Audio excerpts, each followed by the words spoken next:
Hello everyone, welcome to English Shorthand classes. Exercise 12. Get ready for the dictation. Start. Basically, what do we want from our foreign policy? Stop. What is the ideal we pursue? Stop. Is that ideal divorced from the practical interest of the country, or is it allied with it? Stop. As it happens, our ideal and practical interests are the same. Stop. No government can afford, however idealistic it may be, to leave or neglect the practical interest of the country. Stop. We have believed that freedom is indivisible, that peace is indivisible, that economic prosperity is indivisible. Stop. And these are the fundamentals on which our foreign policy is based. Stop. We have stood for the freedom of all countries. Stop. Even when we were not free, when we were in no position to help other countries, we went out of our way to give them whatever moral and other support we could. Stop. And I know that that moral support was welcomed and it did help these countries. Stop.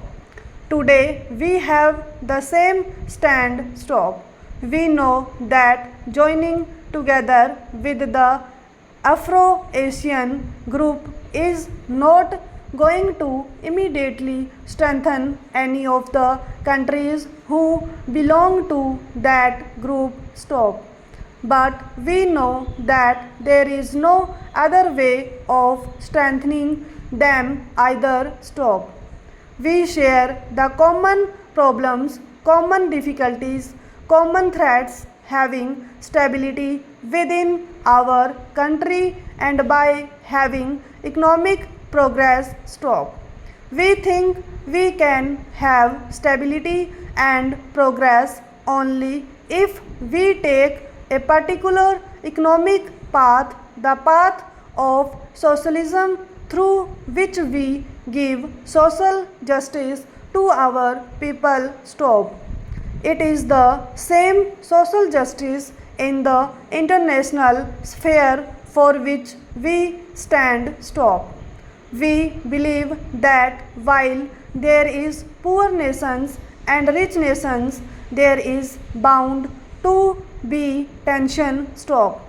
There is not only tension between the poor and the rich, but there is tension among the rich because of their desire to control or to influence the developing nations. Stop. This is how in the past most wars took place, and this is the reason for much of the tension today. Stop.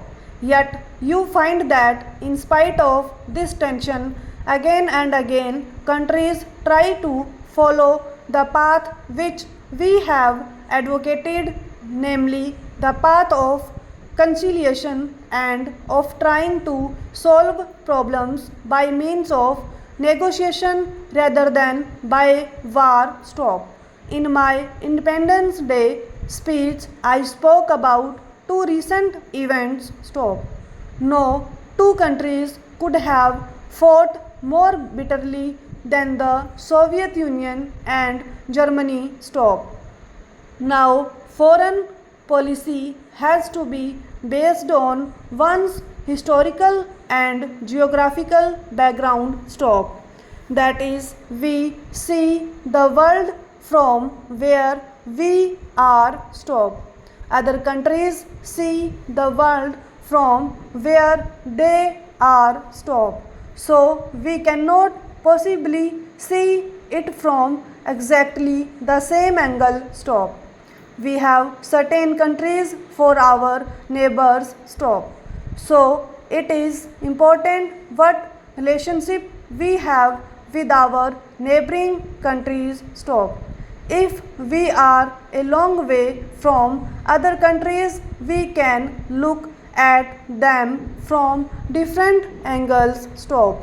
We also find that in the making of the foreign policy of any country and perhaps especially of India, there are certain intangible elements which are just as important or decisive in forming our point of view. Stop. It perhaps is easier to pursue foreign policy and fashion our relations with other countries if one is a rich and a powerful nation. Stop. Now, India is not a rich or a powerful nation and we have to keep that in view. Stop. It is no use going as we are. Stop. But we have made up for our lack of riches and power with some other quality. Stop. Earlier, because we were in the forefront of the freedom struggle that gave us a certain influence. Stop. Also because we had leaders of stature who were able to give inspiration to other countries who were in similar position as we were. Stop. Today that situation has changed. Stop. All these countries have been free for a number of years. They are all trying to stand on their own feet and none of them would like to be guided by any other country. Stop. They would like to have friends, but they would not like to feel that any one country is superior to them. Stop. We ourselves perhaps would not like that position. Stop. So we can understand that other countries and especially countries which are smaller do not like the position, and we should be very careful that at no time we give an impression that we are wanting to take a leading position. Stop. That would immediately mean that we are trying to push them towards a somewhat backward position. Stop. So when we find ourselves in the situation which were in, that is in an extremely difficult economic and political situation where you do not have power, then either you have to stand firm on your convictions and try to strengthen yourself, or you strengthen yourself through alliances. Stop. As I said earlier, there are people in our country who think that we could ally ourselves with some people and perhaps that way we would be safer, and I think the feeling of security which one would get could be rather deceiving. Stop.